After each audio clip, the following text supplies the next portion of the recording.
أعوذ بالله من الشيطان الرجيم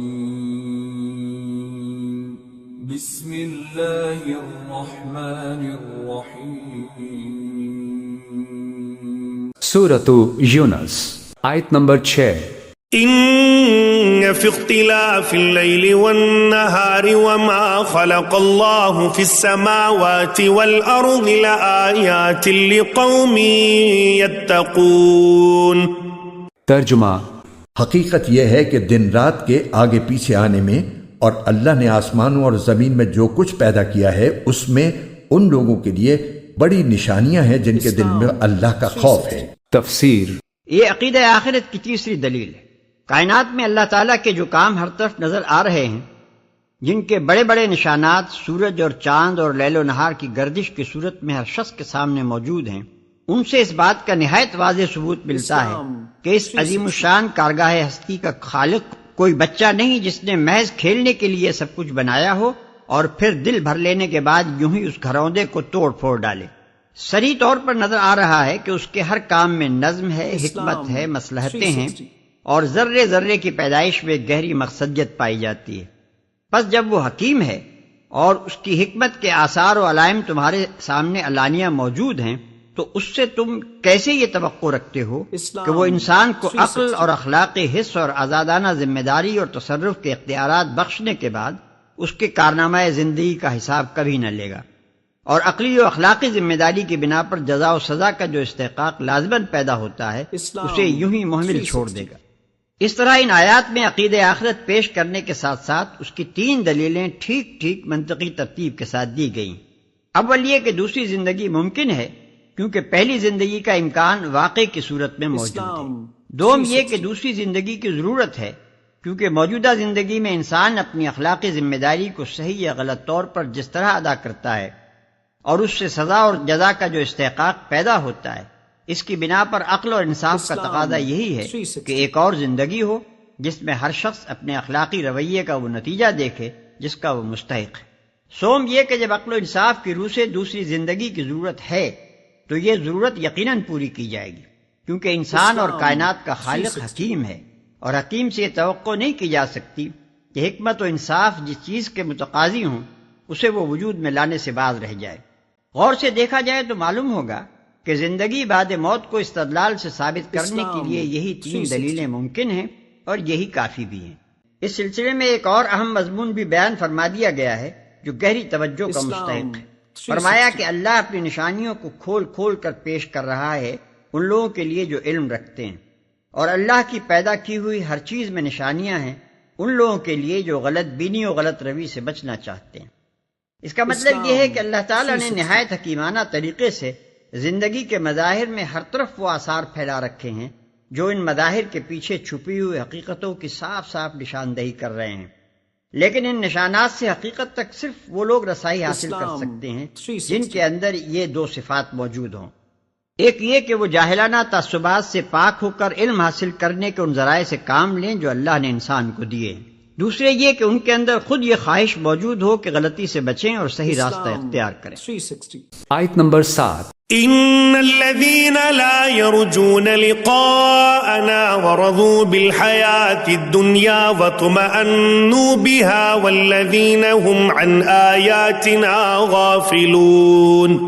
ترجمہ: جو لوگ ہم سے آخرت میں ملنے کی کوئی توقع نہیں رکھتے اور دنیاوی زندگی میں مگن اور اسی پر مطمئن ہو گئے ہیں اور جو ہماری نشانیوں سے غافل ہیں۔ تفسیر: ان الذین لا یرجون لقاءنا، بے شک وہ لوگ کہ جو ہم سے ملاقات کے امیدوار نہیں ہیں۔ یہ اصل میں خاص جو ہے نفسیاتی کیفیت کی طرف اشارہ کیا جا رہا ہے کہ انسان اگر ذرا غور کرے تو یہ انسانی زندگی جو دنیا میں ہم گزارتے ہیں وہ کیا ہے۔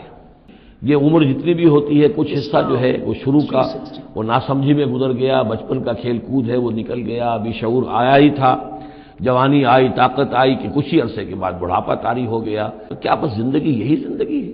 اور کیا اسی کے لیے انسان کو اشرف المخلوقات کہا جائے؟ اس زندگی کا مقصد کیا ہے؟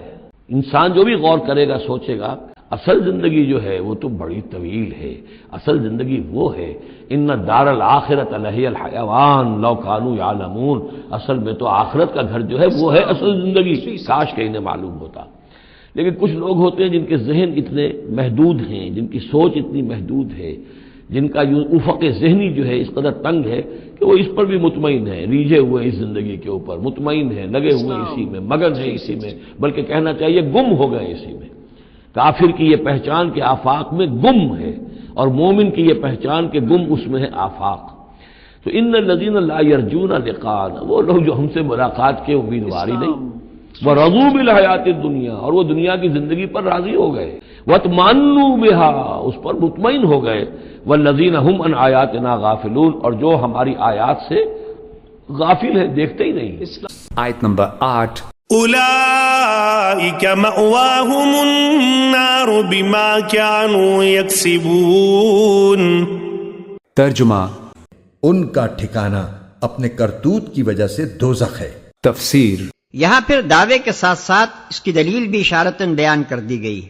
دعویٰ یہ ہے کہ عقیدہ آخرت کے انکار کا لازمی اور قطعی نتیجہ جہنم ہے، اور دلیل یہ ہے کہ اس عقیدے سے منکر یا خالی الذہن ہو کر انسان ان برائیوں کا اکتساب کرتا ہے جن کی سزا جہنم کے سوا اور کچھ نہیں ہو سکتی. یہ ایک حقیقت ہے، اور ہزارہا سال کے انسانی رویے کا تجربہ اس بات پر شاہد ہے.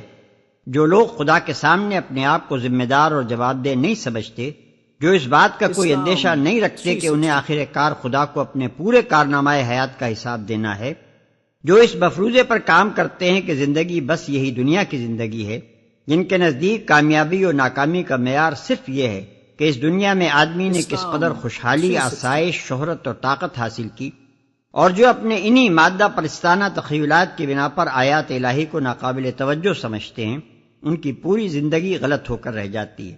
وہ دنیا میں شتر بے مہار بن کر رہتے ہیں، نہایت برے اخلاق و اوصاف کا اکتساب کرتے ہیں، خدا کی زمین کو ظلم و فساد اور فسق و فجور سے بھر دیتے ہیں، اور اس بنا پر جہنم کے مستحق بن جاتے ہیں. یہ عقیدہ آخرت پر ایک اور نوعیت کی دلیل ہے. پہلی 3 دلیلیں عقلی استدلال کے قبیل سے تھیں، اور یہ تجربی استدلال کے قبیل سے ہے. یہاں اسے صرف اشارتاً بیان کیا گیا ہے، مگر قرآن میں مختلف مواقع پر ہمیں اس کی تفصیل ملتی ہے.